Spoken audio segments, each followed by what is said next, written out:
Bueno, 21 en punto, estamos arrancando Cara Cruz, 17 grados la temperatura en Asunción, como cada domingo, estamos en vivo y en directo. Juan Clary Arias, ¿cómo le va? Buenas noches, Jorge Alberto, ¿cómo estás? Muy bien. Iniciando julio, este domingo bastante difícil, ¿no? El inicio del mes. Hay muchas cosas de las que hay que hablar. Ayer tuvimos el informe anual del presidente de la República, una obligación constitucional frente al Congreso. Estaba escuchándole a varios periodistas, analistas, expertos, gente toda con grandes títulos. Y uno de ellos, por ejemplo, decía en una radio, qué discurso aburrido, decía. Y yo me puse a pensar si el discurso tiene que ser aburrido o tiene que ser real.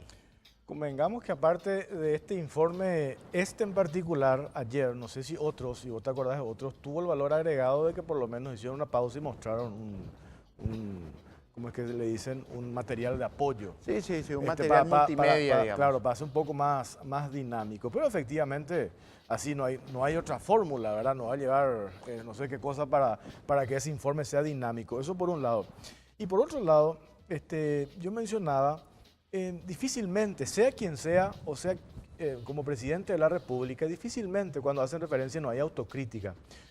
Yo no creo que nadie aproveche ese tiempo que tiene cuando le tiene a todo el Parlamento, a toda la ciudadanía, a toda la prensa encima, ir a hablar de lo mal que le fue, lo que no hizo. Obvio que eso lo hicieron todos los presidentes.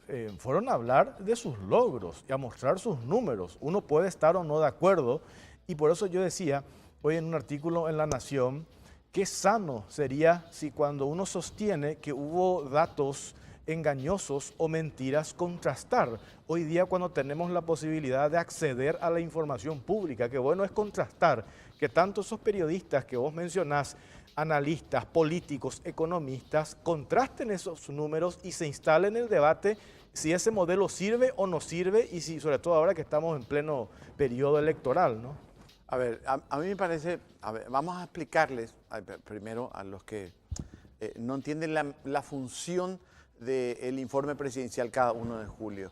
Esta es una tradición republicana, el presidente de la República efectivamente eleva un informe al Poder Legislativo. Ahora, este informe no tiene que ser ameno, ni divertido, ni nada que se le parezca, son adjetivos innecesarios.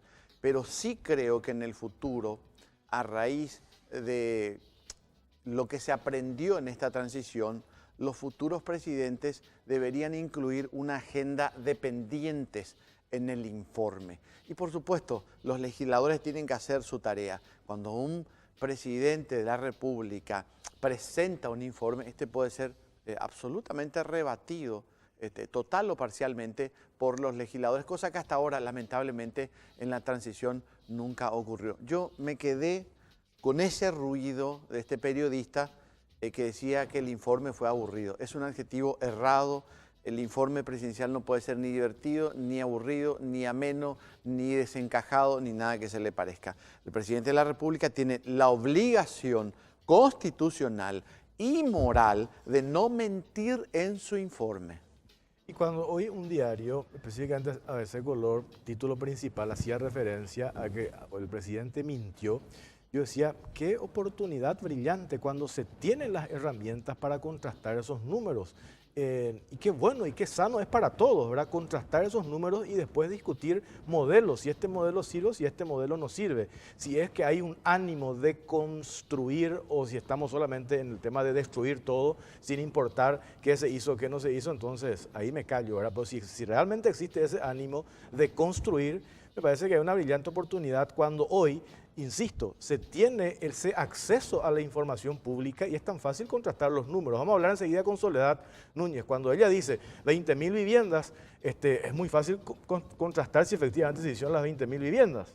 A ver, sí, yo te entiendo y por supuesto respeto esa línea de opinión. Yo, sin embargo, creería que aún con sus errores, la prensa debería publicar sus opiniones. Yo creo también que hay una prensa muy subjetiva últimamente, pero me quedo con algo que pasó a finales del siglo pasado, cuando también un medio de prensa en específico, un holding de una familia muy poderosa, mentía. Ese holding terminó por desaparecer, y me refiero al grupo de la familia Vo, que insistentemente quería mostrarnos un presidente de la República que no era, pero pues, digamos desde la adjetivación positiva, y terminaron por desaparecer esos medios. Esto nos va a incluir a nosotros, Jorge, y a ustedes, audiencia. Finalmente, la democracia más efectiva es la que hacen ustedes, los televidentes, los radioescuchas o los lectores de la prensa escrita y o digital. Todos los días hay elecciones de los medios.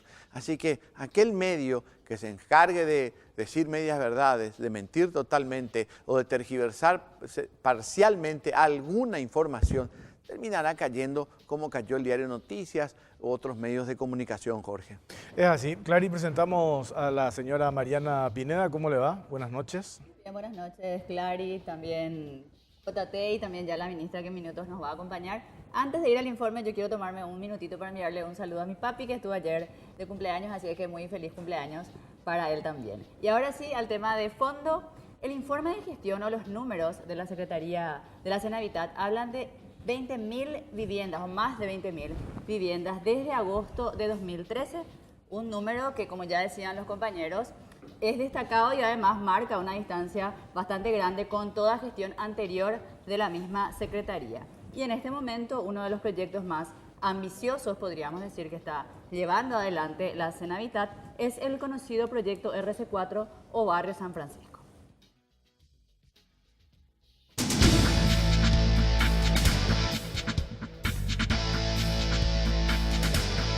El último proyecto de solución habitacional de gran envergadura impulsado por la Senavitat es el proyecto RC4, hoy conocido como Barrio San Francisco. El barrio está concebido con el objetivo principal de dar soluciones habitacionales integrales a pobladores de la Chacarita Baja y el barrio Ceballos Cue, quienes en la actualidad son constantemente afectados por las inundaciones del río Paraguay. En este marco, el proyecto RC4 busca beneficiar a unas 1.000 familias de los barrios San Pedro, San Jorge, San Vicente, San Felipe, Zona Baja y Refugio, así como distintos barrios y comisiones vecinales de Ceballos Cue.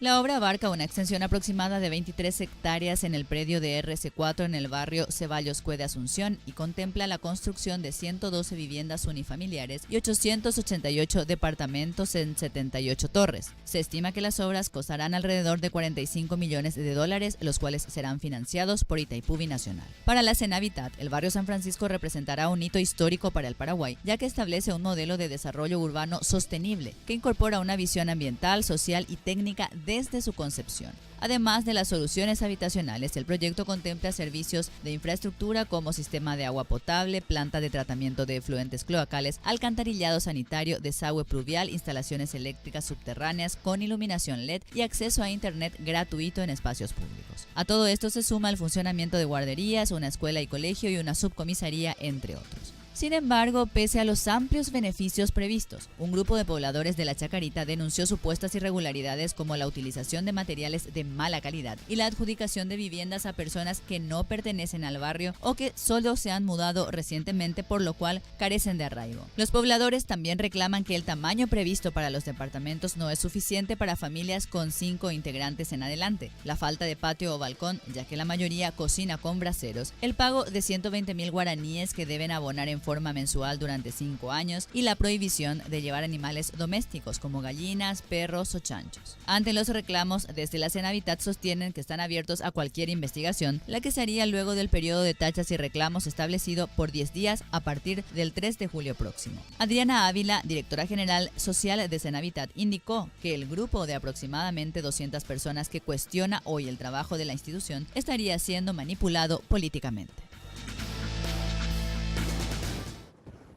Y si las cosas marchan bien, la expectativa es que las obras en el barrio San Francisco estén concluidas o listas para fines de este año. Sobre este punto tenemos la primera consulta de la noche ya para la cuenta de Twitter, @CaroCruzPY, #COCPY. Y la pregunta es, ¿consideran ustedes que las obras o el modelo del barrio San Francisco debería replicarse a nivel país? Opción A sí, opción B no. Pueden responder ya a partir de este momento en las cuentas de Twitter, en la cuenta de Twitter de Caro Cruz.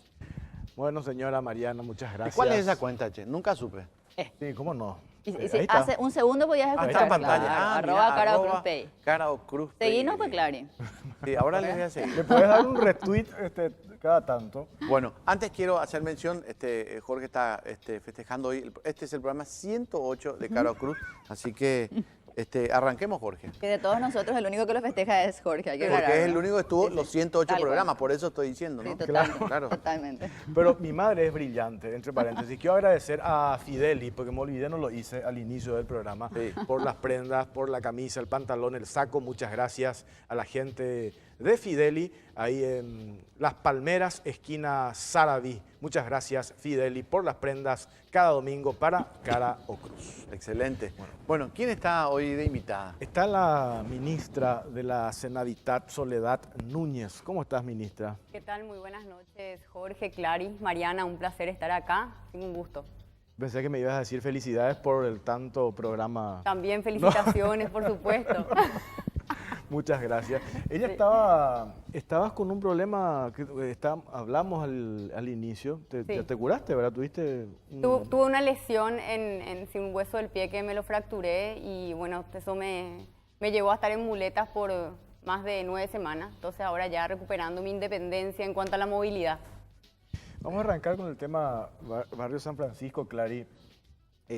Uno ve las imágenes y dice, "Po, qué obra tan maravillosa, ¿verdad?" Sin embargo, el otro día, ahí estamos viendo justamente, el otro día leía específicamente en el diario Última Hora declaraciones de algunos que en teoría tendrían que ser beneficiados con estas viviendas y dicen, yo por ejemplo tengo brasero y me ofrecen un departamento. Yo tengo 2 chanchos y tengo 10 gallinas. ¿Qué voy a hacer con un departamento? Ese tipo de reclamos que se dieron, ¿son de las personas que efectivamente van a ir a habitar estos departamentos y estas viviendas, ministra? A ver, Jorge, hay que entender de que todas estas inquietudes pueden ser propias de un proyecto de esta envergadura como la del barrio San Francisco, que sobre todo trabaja con una población sumamente heterogénea, que es la población que habita o que por muchos años ha llevado a ocupar la zona de Los Bañados y precisamente en la zona de la Chacarita.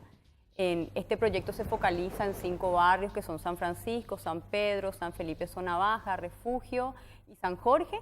Y tengo que mencionar el lado positivo de toda la historia, ¿verdad? Porque a veces lastimosamente parece que se hacen eco solamente de aquellos comentarios, aquellos casos que no son la regla.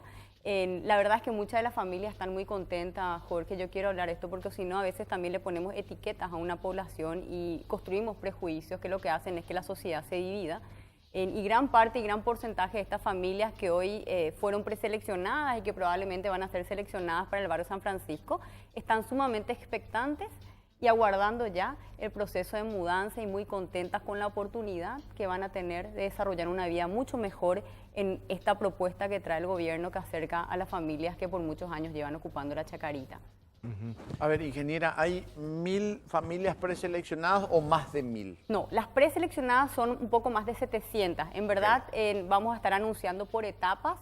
Lo que quisimos es no esperar más tiempo cuando ya teníamos verificada la documentación que presentó la familia en un número considerable. Entonces ya esto poner a consideración de la ciudadanía, porque hay un periodo de tachas y reclamos que acaba de culminar el viernes pasado, pero donde a través de mesas de mediación, de diálogo que instalamos en la comunidad y también a través de los medios de comunicación y las plataformas para recibir en cualquier tipo de objeción por parte de la ciudadanía en general, fuimos recibiendo todos los comentarios y eso se va a procesar nuevamente en un determinado tiempo y se va a sacar la lista final de los beneficiados al barrio San Francisco. A ver, ministra, quiero preguntarte, son 1000 familias, la mayoría de ellas, digamos, de la Gran Chacarita, que incluye barrios y subbarrios. Sí. Lo que quiero preguntarte es si, ¿cuántas familias ustedes censaron en toda la Chacarita que pudieran ser beneficiarias de otros proyectos de Senavitat? O sea, Sí. para arreglar el problema de la gente, digamos, que vive de manera precaria y no tan precaria, porque recordemos que Ricardo Brugada es un barrio muy tradicional. ¿Cuánta gente hay allí vulnerable, digamos? Ahora, la Chacarita, efectivamente, como mencionabas, Clary, está compuesta de varios barrios, de hecho, más de 24. Sí. Y tomamos de la zona muy próxima al Palacio hasta la avenida General Santos. El polígono que nosotros determinamos como el polígono de intervención es el que está comprendido para que la gente más o menos se ubique, desde el Parque Caballero hasta la avenida General Santos. Ahí están ubicados estos 5 barrios que yo mencioné. Esos 5 barrios fueron censados totalmente. Nosotros tenemos georreferenciada cada vivienda, tenemos no solamente un perfil construido de cada hogar que está en ese sitio, que son, respondiendo a tu pregunta, un poco más de 1000 familias en esa zona. Es decir, si se trasladan 900, porque hay que recordar que hay un porcentaje pequeño de Ceballos Cohete que también va a ser beneficiado, y además la Senavitat está brindando soluciones individuales para cada casos particulares que también existen ahí. Por poner un ejemplo, hay algunas familias que nos dicen, yo tengo un lote en Capiatá o yo tengo un lote en Itagua, si el Estado me ayuda a construir una vivienda, yo estoy dispuesto a mudarme porque mi fuente de ingreso no depende del centro de Asunción, y entonces la Senavitat, ¿qué hace? Estamos acercando toda la oferta de política pública o de programas que tenemos para también poder complementar con la gran solución que va a ser el barrio San Francisco, que es una de ellas, y poder solucionar y recuperar también un área que está de alguna manera degradada y que por muchos años fue ocupada de manera informal. Cuando uno se pasea por los pasillos de la Chacarita Baja, de estos 5 barrios, uno encuentra arroyos sumamente contaminados, no hay recolección de basura, no hay tratamiento de aguas negras, una situación que afecta muchas veces a las cuestiones de salubridad mismo de las familias en la zona. Entonces, esa es la situación que nosotros queremos revertir y mejorar. ¿Cómo? Atendiéndola con los programas que hoy tenemos y que ofrece el gobierno, donde una de las soluciones y la principal es el barrio San Francisco y la relocalización de estas familias en este nuevo modelo de ciudad. Estas 1000 familias, recuerdo hace un par de años justamente un proyecto de la Senavitat, del caso de familias de uno de los bañados, no me acuerdo si era norte o sur, que fueron trasladados, reubicados a Itagua. Y se tuvo el problema de que había sido, algunas de estas familias utilizaban esas casas que tenían en Itagua como una especie de casa de campo o alquilaban y volvieron de vuelta a la zona del bañado. ¿Se tuvo en cuenta esa situación, ese caso en particular de lo que pasó con estas familias del bañado Itagua? Sí, totalmente, Jorge. De hecho, en su momento, Senavitat no había participado activamente de ese proyecto, sí, en el caso del barrio San Francisco, cuando se toma la decisión de que este terreno del Ministerio de Defensa, una decisión del presidente, esté disponible para desarrollar este gran proyecto. ¿Qué es lo que medimos? Primero, por un lado, que la ciudad estaba ofreciendo un espacio para estas familias que no iba a implicar un desplazamiento a la periferia, porque muchas veces la casa no es lo único y elemental y prioritario. Es lo visiblemente más impactante porque vemos la situación de precariedad en la cual viven las familias, pero hay que entender de que la relocalización de las familias tiene que ser contemplada con una visión mucho más integral que analice las cuestiones de ingresos de las familias, acceso a educación, acceso a salud. Por eso a mí me gusta muchas veces hacer hincapié en que el barrio San Francisco no es un proyecto de vivienda, solamente solución de vivienda, es un proyecto de desarrollo social. ¿Por qué? Porque hoy se están articulando todas las acciones de políticas públicas por parte de otros ministerios para que una vez que las familias sean reubicadas en este barrio, puedan tener acceso a una educación de calidad, puedan tener acceso a salud, puedan tener acceso también a una fuente de empleo que les permita poder mejorar sus ingresos. Entonces, todo esto está contemplado, eso va a garantizar la sostenibilidad del barrio en el plan de gestión social que lo hemos desarrollado ya hace año y medio, que se está implementando en su etapa previa, luego hay una etapa durante la mudanza y luego está la etapa posterior, es lo que va a garantizar efectivamente de que ojalá en unos 10 y 15 años estemos hablando de un proyecto exitoso desde el punto de vista social. Bueno, y ahora vamos a comenzar con la argelería canina y como abogado del diablo. A ver, ingeniera, este es un proyecto efectivamente para los más desahuciados, gente que vive allí en estos subbarrios de Ricardo Brugada. Pero ¿qué pensaría la clase media muy necesitada de viviendas cuando estas familias van a ir a un barrio modelo que tiene desagüe pluvial, desagüe cloacal propio con planta de tratamiento, tiene sistema de energía eléctrica subterráneo como casi ninguna parte en este país, tiene escuela, tiene comisaría, tiene biblioteca, tiene calles empedradas, tiene todo tiene? ¿Quiénes son los beneficiarios? Gente que en el pasado, por la desigualdad seguramente, ha usurpado propiedades públicas, gente que en la mayoría del tiempo que estuvo ahí ha usurpado energía eléctrica y después tuvo energía subsidiada. Es decir, ¿qué piensa Senavitat de la clase media que está mirando esto? Se mudan a un barrio modelo y toda la vida les estuvimos subvencionando. A ver, Clary, nosotros como institución rectora de la política habitacional a nivel país hemos sostenido desde el principio que debemos encontrar la manera de brindar soluciones de vivienda a los diferentes sectores de la población. De hecho, esa es la razón que nos lleva a nosotros a impulsar el proyecto del complejo Mariano Roca Alonso, porque reconocemos que hay un sector de ingresos medios en el país que hoy no tiene posibilidad de acceder a una casa propia. De hecho, si hoy sacamos una foto a nivel país de la situación de acceso a la vivienda, ¿qué es lo que tenemos? Tenemos un mercado que atiende casi exclusivamente a los sectores de altos ingresos, tanto un sector financiero como el sector desarrollador que genera oferta únicamente y exclusivamente para los sectores de alto ingreso. Y tenemos un Estado que por las urgencias y también por la deuda histórica está focalizando los recursos con políticas de subsidios elevadas para atender a los sectores en situación de pobreza y pobreza extrema. Y entre medio hay todo un abanico, familias con ingresos medios bajos, incluso medios altos, que requieren en mayor o menor medida intervención del Estado. Y ese análisis nosotros lo hemos hecho desde el principio, no solamente con propuestas vacías, sino que con proyectos concretos que los estamos desarrollando. Hoy el complejo Mariano Roca Alonso es una realidad, estamos tirando ya, demoliendo abajo las estructuras que no van a ser reutilizadas, tenemos definido el anteproyecto, esperamos iniciar antes de fin de año las obras de infraestructura. Queremos que el barrio también va a contar con todos los servicios correspondientes como debería ser o como siempre debió haber sido, ¿verdad? O sea, cuando nosotros miramos hoy en día nuestras ciudades, vemos que crecieron de manera desordenada, de manera caótica, muchas veces con nula planificación urbana. Y hoy nos toca desde las políticas tratar de reordenar esto, ¿verdad? Y es lo que estamos haciendo. Lleva tiempo, por supuesto, no se puede solucionar todo de la noche a la mañana.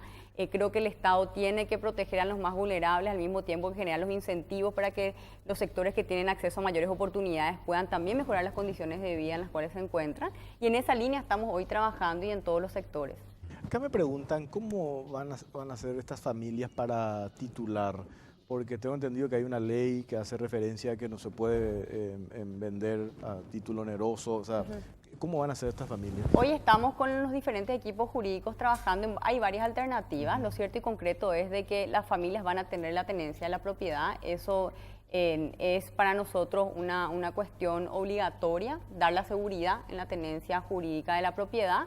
Y cuando elijamos el camino que vamos a seguir, vamos a estar comunicando correctamente. Pero hay varias alternativas, o sea, eso no es un inconveniente porque, digamos, en el peor de los casos tendríamos que evaluar el precio fiscal y ver de qué manera puede la Senavitat adquirir la propiedad, pero hay otros caminos también que pueden ser posibles. Claro, porque hoy eso es propiedad del Ministerio de Defensa. Es propiedad del Ministerio de Defensa, exactamente, a través de un convenio que lo firmamos con la ITPUI Nacional, la Senavitat, otras instituciones, hoy estamos ejecutando este proyecto.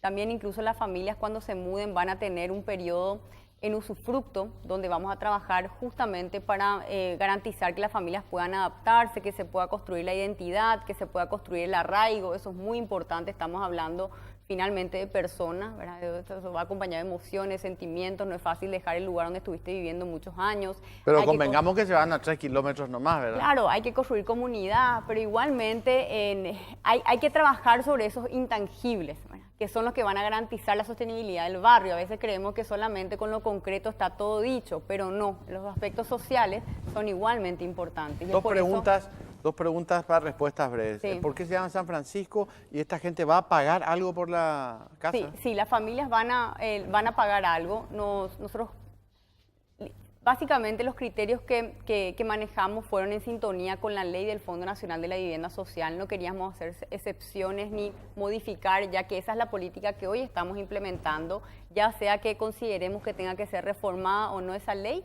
Hoy estamos hablando para familias que tienen ingresos bajos de un subsidio del 95%, las familias van a aportar un 5% del valor de las viviendas en cuotas que van a abonarlas mensualmente, pero en ningún caso, y esto sí quiero también garantizar, como que el pago va a ser un impedimento para que la familia se mude. Lo que vamos a hacer es identificar esos casos más vulnerables que van a requerir un mayor acompañamiento del Estado para poder ayudarles a mejorar los ingresos que hoy en día están teniendo. Y en muchos casos va a implicar también cambio del rubro o cambio de la ocupación que están teniendo. ¿Por qué se llama San Francisco? San Francisco fue el nombre que se le colocó en honor al Papa, exactamente. Ok, permíteme, Jorge. Sí. Quiero ponerle un ejemplo de arraigos, desarraigos y de responsabilidades y responsabilidades. En 1990, nosotros nos habíamos mudado a un proyecto que era de la antigua IPBU, que después se llamó CONAVI. Sí. Fue el primer gran proyecto de Andrés Rodríguez. Andrés Rodríguez tuvo una visión, digamos, populista pero certera de hacer miles de casas. Algunas de ellas hoy día están absolutamente vigentes, otros barrios terminaron siendo un rotundo fracaso. Las cuotas eran accesibles, era para la clase media. Por supuesto que no nos mudamos con esa visión que vos tenés, no, allá escuela, no había un carajo, no había nada. El colectivo tenía que caminar 15 cuadras, pero la necesidad de tener la casa propia nos motivaba a todos los que nos mudamos en ese proyecto. 15 años después, al pagar todas las cuotas con los vaivenes de la vida, finalmente recibimos el título. No me queda claro y quiero insistir en lo que te preguntó Jorge en el tema de los títulos de propiedad. ¿Cuál es el compromiso que Defensa Nacional transfiera a Senavitat y que Senavitat, de acuerdo a los pagos de esta gente, vaya entregando títulos? Exactamente, o sea, a ver, insisto con el tema de que los equipos jurídicos están trabajando en cuál va a ser la vía y con exactitud vamos a poder hablar de los pasos para la titulación, quizá en el momento que definamos cuál va a ser el proceso. Pero sí, hoy por hoy las intenciones que tenemos, el Ministerio de Defensa transfiere a la Secretaría Nacional de la Vivienda y del Hábitat y luego la Senavitat transfiere esto a los propietarios. Parcelando, obviamente, ¿verdad? Exactamente. Entonces, esa va a ser la vía para dar una seguridad, para poder garantizar la tenencia del suelo de la propiedad en sí a cada una de las familias. De todos modos, hay un tema también a futuro y desde la visión de las políticas, Jorge y Clary, que estamos analizando, que es ver cómo nosotros evitamos el proceso de lo que se denomina la gentrificación. La gentrificación, ¿qué significa? Que a cabo de un par de años, quizá 10, porque nosotros podemos colocar en los títulos la restricción de dominio, que de hecho tienen todos nuestros proyectos, que las familias no pueden vender ni alquilar por 10 años, pero la verdad es que una década en la historia de un país es muy poco. Sí. ¿Qué pasa si en 10 años o en 12 años hacemos una evaluación y las 1000 familias, de las 1000 familias no figura ni una, ¿verdad? ¿Por qué? Porque tuvieron que verse obligadas o no, o les fue bien también, años a vender. Pueden ser varias cosas, ¿verdad? O les haya ido bien, que sería la buena noticia, sí, ¿verdad? Que se tengan que mudar y que entonces eso dejan disponible al mercado para que otra familia quizá de ingresos menores pueda adquirir.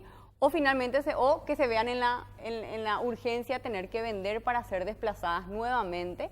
Ya la ciudad no va a tener cabida para ellos. Lo que ocurriría en esos casos es que van a ser desplazadas incluso más hacia la periferia o que vuelvan a caer bajo la línea de la pobreza. Toda esa visión, incluso en largo plazo, nosotros hoy lo estamos incorporando dentro del análisis y de los planes posteriores a la mudanza para poder evitar esos riesgos que ya conocemos existen. ¿Por qué? Porque lo hemos visto en otros proyectos de vivienda de este tamaño en el resto de América Latina y el Caribe. Paraguay ahí tiene una ventaja. Paraguay es el país menos urbanizado de Sudamérica y América Latina y el Caribe es el continente más urbanizado del mundo. Bueno, entonces ahí tenemos una suerte de poder ver los aciertos y desaciertos en los otros países. Es por eso que nuestras políticas de vivienda no han madurado. ¿Por qué? Porque nos sentimos la presión de la urbanización en los años anteriores. Y hoy por hoy esto es un imperativo. Con el bono demográfico, un país que sigue creciendo económicamente, una conjunción de factores que hoy hacen a la realidad del país, posicionan las políticas de vivienda y hábitat en la prioridad de la agenda pública. Y esto va a tener que ser de aquí en adelante.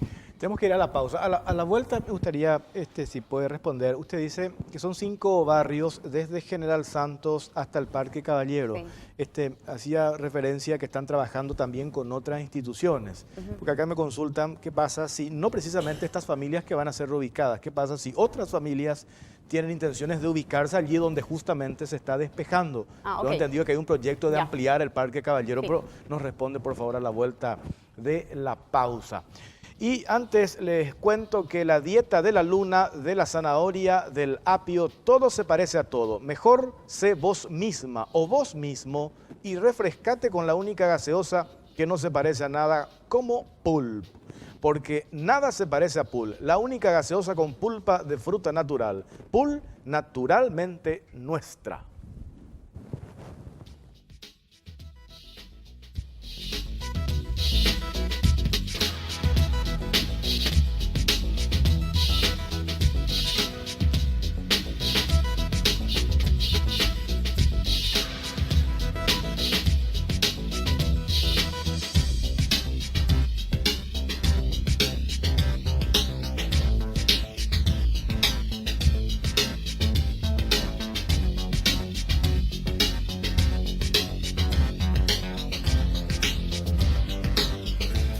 Y tenemos el primer corte de este sondeo que estamos realizando a través de Twitter en la cuenta @carocruzpy.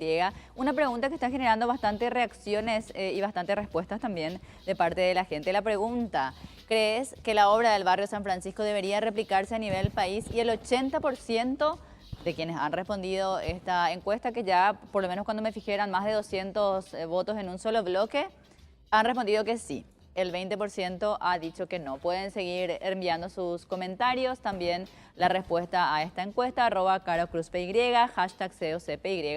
Y un saludo muy grande también a la audiencia de Radio 1650M que nos acompaña desde el principio en Carocruz. Muy bien, Mariana, muchas gracias. Dos cuestiones. Antes de ir a la que le preguntaba antes del corte, para que no vuelvan ahí esas familias que van a hacer. Lo de los cerdos, estas familias que decían, yo tengo 5 chanchos, ¿cómo voy a llevar mi chancho a un departamento si no hay balcón? O sea, en realidad hay un balcón, ¿qué va a hacer con el cerdo? Era una preocupación de una de las familias, ¿verdad? Claro, y eso es importante, Jorge, porque justamente aquí es donde nosotros hacemos un énfasis en el hecho que el barrio San Francisco es un proyecto de desarrollo social.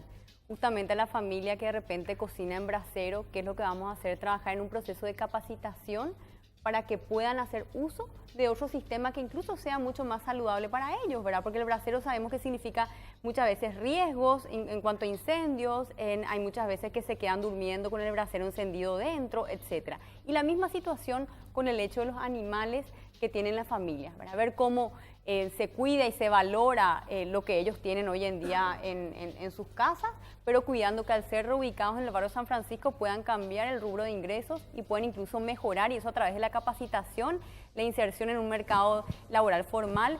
No hay que perder de vista esto, Jorge y Clary. Nosotros hicimos un diagnóstico detallado de cada una de estas familias. Claro, un trabajo social. Un trabajo social, no fue solamente el censo. Cuando tengamos las 1000 familias, ¿qué vamos a tener? Los datos estadísticos con precisión de qué porcentaje de niños están escolarizados, cuál es el porcentaje de deserción escolar, en cuántos hogares liderados por madres hay, cuántas familias están subempleadas, cuántas tienen trabajos formales, etcétera. Y esto qué nos va a permitir poder establecer una hoja de ruta para cada una de ellas. Nosotros queremos que el proyecto del barrio San Francisco sea un éxito social, que no solamente cumplamos con el fin de reubicar a las familias físicamente o geográficamente, sino que podamos dar un testimonio de que con el proyecto se logró mejorar efectivamente la calidad de vida. ¿Te puedo interrumpir allí? Sí. Estamos viendo el barrio San Francisco. La verdad es una cosa monstruosa, ¿no? Es el proyecto más grande de la historia de este país. Sí. Pero quiero preguntarte algo, porque hablaste, digamos, de que están haciendo un relevamiento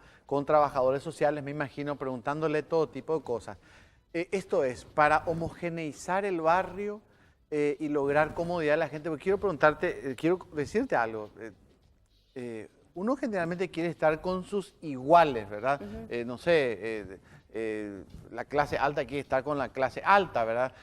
Se muda la chusma tipo la vecindad del Chavo, ahí se mudó don Ramón, decir. No, discúlpame que lo agarre de manera jocosa, pero doña Florinda todo el día le ninguneaba a don Ramón, porque doña Florinda se creía un poquito más arriba. Ustedes están homogeneizando el barrio, digamos, en un estándar para evitar ese problema de la vecindad del Chavo. A ver, Clarín, nuestra prioridad es poder eliminar la situación de vulnerabilidad que afecta a esta familia, es decir, romper el círculo de la pobreza.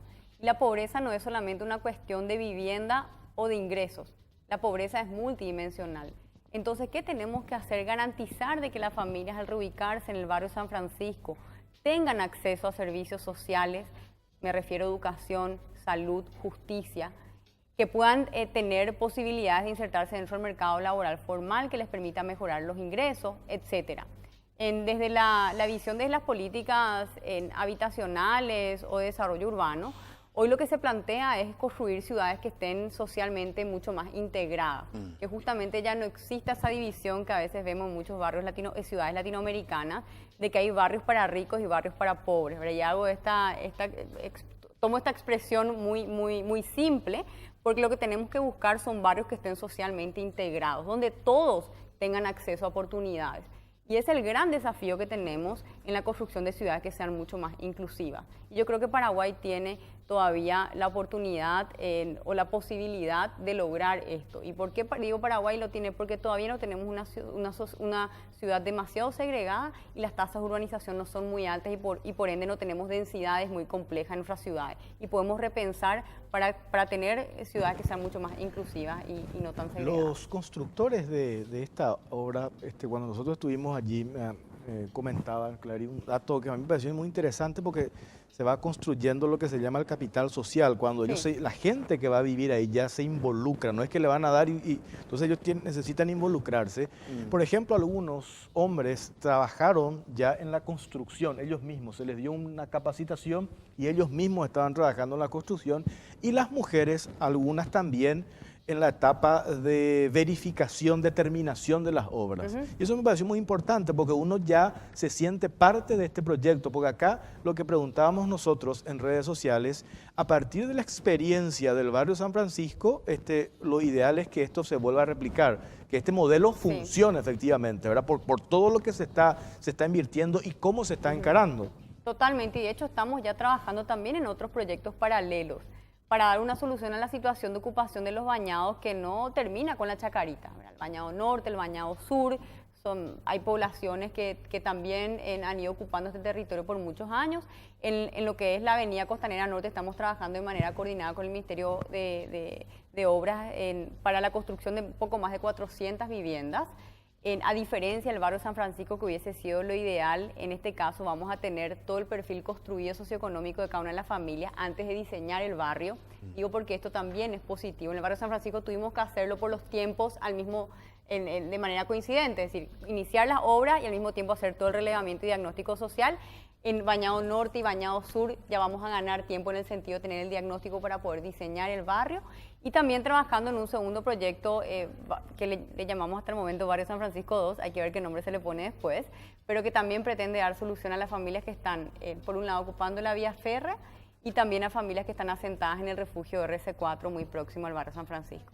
Qué problema lo de la vía férrea, entre paréntesis. Pero, a ver, justamente se concreta ahora en poco tiempo ya el traslado de estas 1000 familias.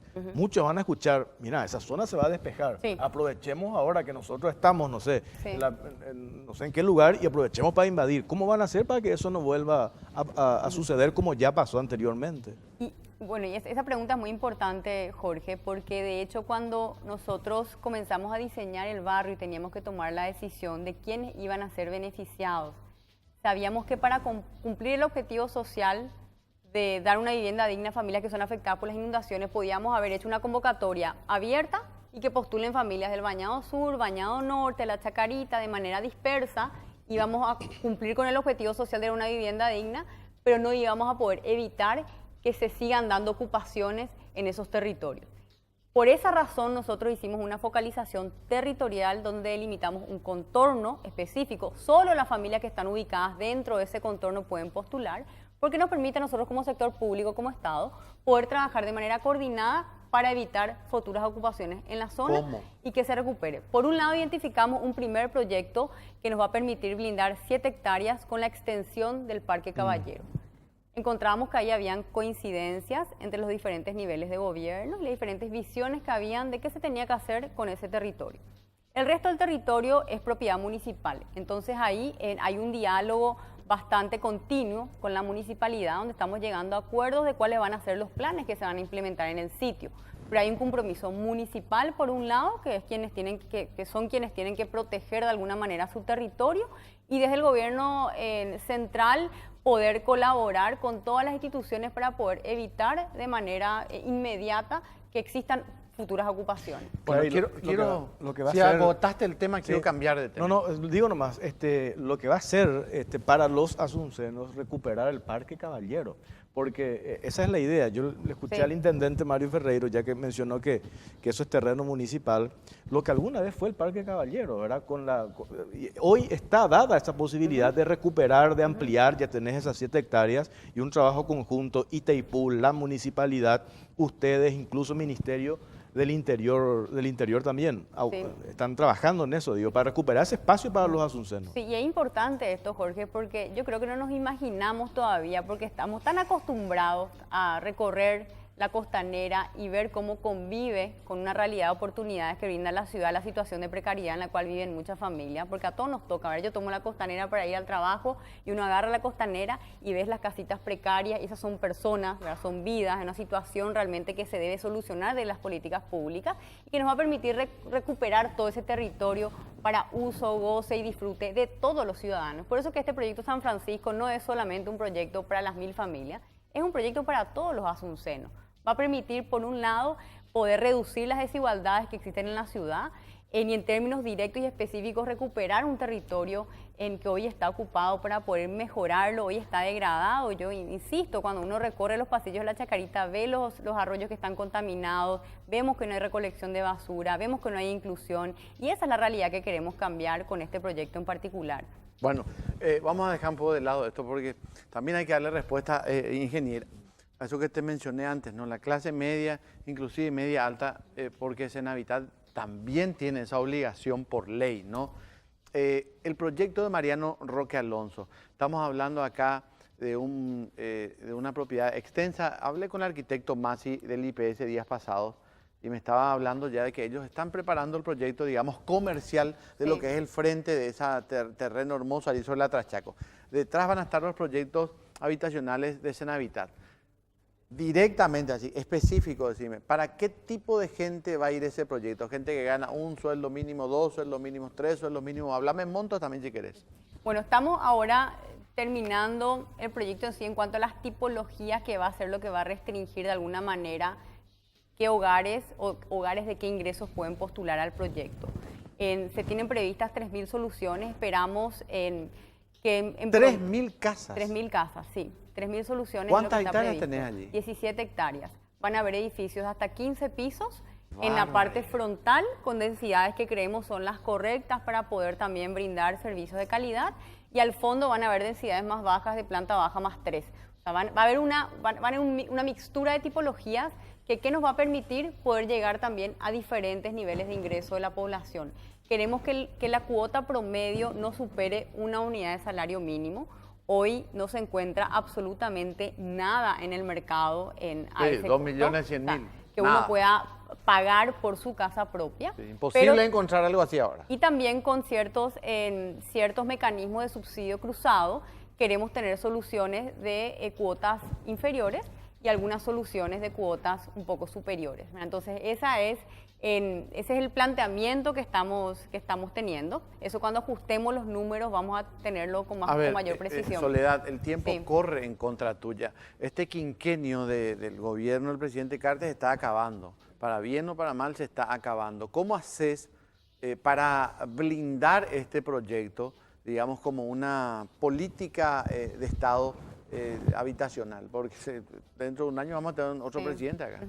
A ver, nosotros planteamos que este proyecto se desarrolla a través de una articulación público-privada, donde estaríamos desarrollando fideicomisos que van a requerir de una ley. Esta ley o las leyes que tengamos que tener dependiendo de cuántos fideicomisos creemos, vamos a tenerla cerrada antes de agosto de 2018. Ese contrato de fideicomiso con el privado que va a estar desarrollando las soluciones en alguno de los macrolotes, que es la división que hemos hecho del todo el territorio, es lo que va a permitir darle sostenibilidad en la mirada que hoy le estamos dando a este proyecto. O sea, creemos que esos instrumentos que estamos construyendo nos van a permitir sostener el desarrollo de este gran proyecto de envergadura para el futuro. Acá me consultan, y discúlpeme que insista, me mencionan dos casos puntuales, Barrio Chino y la calle Lombardo, que fueron zonas que se liberaron, pero que justamente lo que mencionábamos hace rato, volvieron a ocupar. ¿Y dónde está el error? Me menciona acá una persona, es que no derribaron esas casas. Entonces contemplan el proyecto cuando estas 1000 familias van a ser reubicadas, ya ese mismo día derribar todas esas casas y despejar. Porque ese fue uno de los errores que tuvieron. No, y las familias lo saben, es un acuerdo que se viene ya trabajando y dialogando con ellos en terreno. Ellos, cuando se muden, tienen que desocupar y desafectar la vivienda en la cual están, y eso se va a proceder de manera inmediata a destruir todo, a derribar. Si esto es en acuerdo con las familias. De hecho, se tasó, se evaluó cada una de las viviendas, eso también se toma en consideración cuando las familias se van a mudar al barrio San Francisco. Hay un trabajo de verdad muy profesional y minucioso que realizamos. Tenemos cada vivienda identificada, medida, georreferenciada, ubicada, el perfil de cada una de las familias, sabemos cada miembro del hogar, cuál es su situación, y que finalmente este esfuerzo en cuanto a la recopilación de la información, al diagnóstico, es lo que nos permite a nosotros construir una propuesta acertada. Porque si no, ahí es donde a veces fallan las políticas públicas o los programas, porque no tenemos información o no invertimos tiempo para construir esa información o obtener esos datos que nos permiten poder diseñar la solución al problema. Seguramente tenemos varios riesgos que vamos a tener que administrarlos, pero estamos tratando de mitigarlos al máximo, tomando todas estas consideraciones y haciendo un trabajo muy minucioso en terreno. Bueno, terminaste ya, Ramón Aquino, el tema de la chacarita. Necesito yo seguir para adelante. No, seguí porque tengo otra, no sobre la chacarita, pero algo sobre, para adentrarnos en el tema que vamos a tocar después sobre el informe que me hizo ruido, algo que dijo ayer el presidente. Bueno, a ver, más allá de lo de Mariano Roque Alonso, la antigua propiedad del IPS, en donde ya mencionaste 3.000 viviendas para clase media, sí. alta también podría ser, ¿no? Sí, va a haber un mix, pero principalmente clase media. Difícil dividir, claro, ¿verdad? Sí. No hay como un diccionario donde dice clase media es esto, ¿verdad? Pero sí familias que trabajan y que hoy no tienen la posibilidad de acceder a una vivienda y mucho menos a cuotas accesibles en el mercado. Bueno, las empresas inmobiliarias cumplieron esa misión ante la ausencia del Estado. El paraguayo de clase media siempre le compra un lote a 120 cuotas, hace la pieza, después el baño, la sala y después ya se muda. Hay otros proyectos en el conurbano, además de Roque Alonso, no sé, Fernando de la Mora, Lambaré, para esas necesidades de viviendas. Estamos desarrollando varios proyectos en paralelo. Nosotros, por un lado, me presentaron la semana pasada un anteproyecto para un terreno que tenemos en Villa Elisa, donde vamos a desarrollar un complejo de un poco más de 200 viviendas, cerca de 300. También estamos ejecutando en el crédito del Banco Interamericano de Desarrollo, donde buscamos atender el déficit cualitativo, que es un poco esta realidad que estabas comentando, Claridad, por la bonanza económica que vivió el país y por muchas otras situaciones. En los últimos 10 años las familias, ¿qué es lo que hicieron? Su ahorro lo invirtieron comprando un lote. Con mucho esfuerzo lograron construir una pieza, una habitación y quedaron ahí. Esas viviendas todavía no cumplen con todas las características para ser considerada una vivienda adecuada. Entonces, ¿qué necesitan desde el Estado? Una atención para poder mejorar o ampliar sus viviendas. Esto se va a comenzar en no más de 30 días a ejecutar. Son unos subsidios con microcréditos complementarios. ¿Hipotecarios? No, los microcréditos no van a ser hipotecarios, pero sí va a ser un subsidio con un microcrédito. Estamos trabajando con diferentes agencias financieras. Se va a focalizar inicialmente en el área metropolitana. Pero Soledad, permíteme interrumpir, Sí. Cali. ¿Sabes por qué te puse el ejemplo de las inmobiliarias, de las grandes inmobiliarias que lotearon gran parte de este país? Que vos te vas, Soledad. Yo me voy hoy a una inmobiliaria y le pago la primera cuota. ¿Y qué es la frase que te dicen ellos allí? Posesión inmediata, te dicen. El problema de Senavitat en estos tiempos no es contigo, es con el pasado de Senavitat. Es la excesiva burocracia. Acá hay gente que esperó años. ¿Para obtener título? No, para decirles no al crédito que pidan la Senavitat. O sea, yo lo que quiero es, como legado tuyo, es que dejes, digamos, cierta versatilidad en la cuestión de los papeleos. Te puse el ejemplo de la inmobiliaria. Cuota inicial, ¿y qué te dicen? Posesión inmediata. Al Anda día a construir. siguiente Ahora, ya podés ir. Exacto, si dejas de pagar, yo te saco el lote. Ahora, nosotros no vamos a dar los créditos, ese es otro tema, Clary, ¿verdad? Porque Los bancos. Nosotros encontramos una institución que se estaba dedicando a la actividad financiera, cuando no tiene el expertise financiero.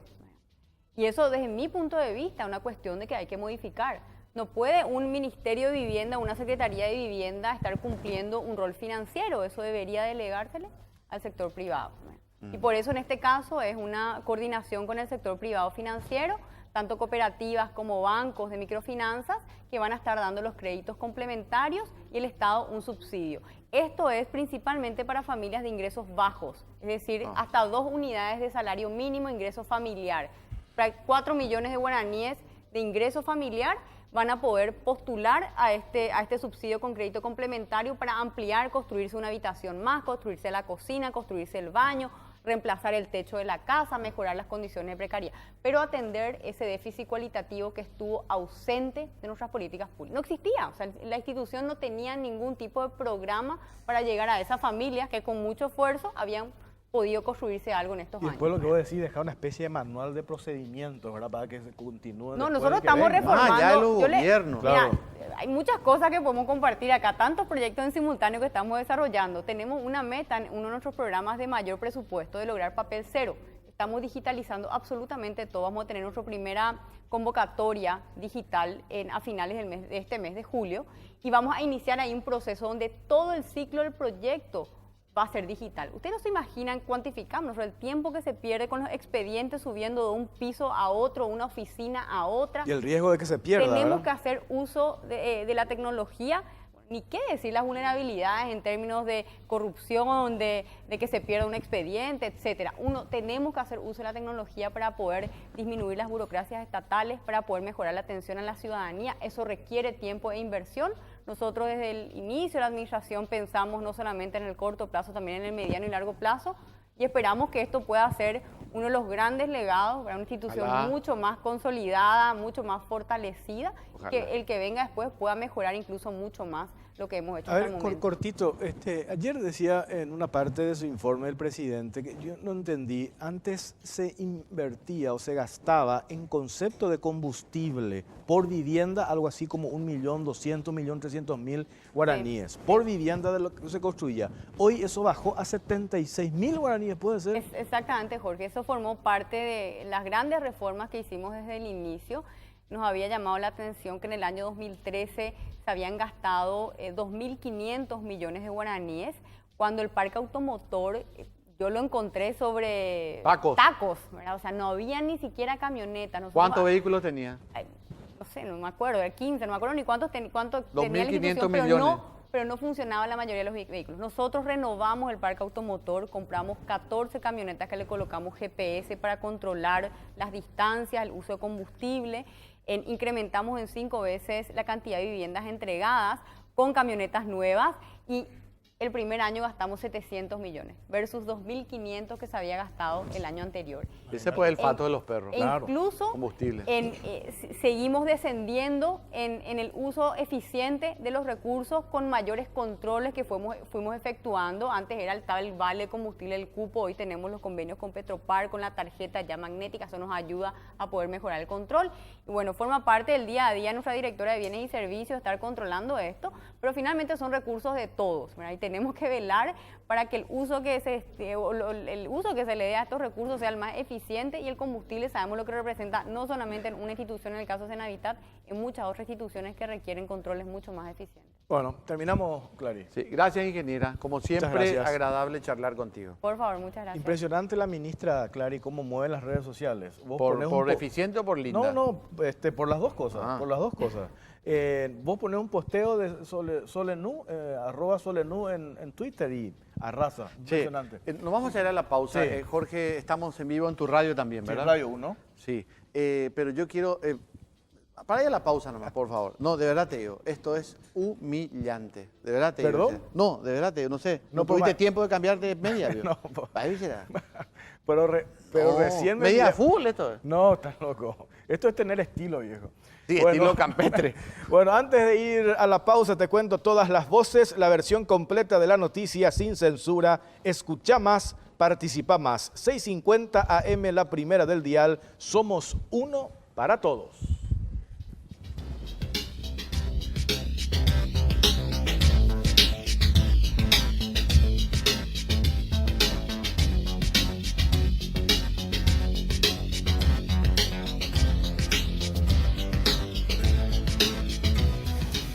Y ayer se realizó la presentación anual del presidente, en este caso Horacio Cartes, ante el Congreso Nacional acerca de lo que fue su gestión en los últimos años, particularmente en el último año. Horacio Cartes hizo un especial destaque en lo que ha sido, según él, un manejo eficiente y transparente de los recursos públicos. Los grandes ausentes fueron el vicepresidente Juan Afara y los legisladores de la disidencia y la oposición. El presidente de la República, Horacio Cartes, cumplió con la presentación de su cuarto informe anual ante el Congreso Nacional. La sesión empezó puntual a las 9 horas del sábado, con la presencia de autoridades del Ejecutivo, cuerpo diplomático y también de los legisladores que forman parte del acuerdo entre cartistas, llanistas y luguistas. Por su ausencia brillaron los disidentes y opositores, además del vicepresidente de la República, Juan Afara. El mandatario hizo un recuento de lo logrado en 4 años de gobierno, poniendo énfasis en la transparencia, la ley de responsabilidad fiscal y la ley de garantías a las inversiones extranjeras, lo que permitió el uso eficiente de los recursos del Estado, posibilitando fondos para obras de infraestructura y obras sociales. Como ejemplo, el presidente citó el mantenimiento de 22.000 kilómetros de caminos vecinales al año y la entrega de 20.000 viviendas en menos de 4 años. En el año 2012, el Ministerio de Obras Públicas y Comunicaciones hizo mantenimientos de 4.500 kilómetros de caminos vecinales. El gasto de combustible por kilómetro fue de 9.130.000 guaraníes. Con estos costos, la mayoría de los caminos solo recibían un mantenimiento por año. Desde el año 2014, el costo de combustible por kilómetro se logró bajar a solo 1.860.000. La diferencia de costo es de 7.270.000 guaraníes, lo cual representa un 80% de ahorro por kilómetro. Gracias a este uso responsable de los recursos del Estado, pudimos completar casi 22.000 kilómetros por año. Este es tan solo uno de los ejemplos de cómo la transparencia en el uso de los recursos genera beneficios directos para la gente. En materia de infraestructura, el jefe de Estado señaló que las conquistas se revelan que el MOPC acumuló 5.000 millones de dólares en licitaciones de obras. Esto es el doble de los llamados que se hicieron en los 20 años anteriores. Para desatar los cuellos de botella más urgentes del tráfico,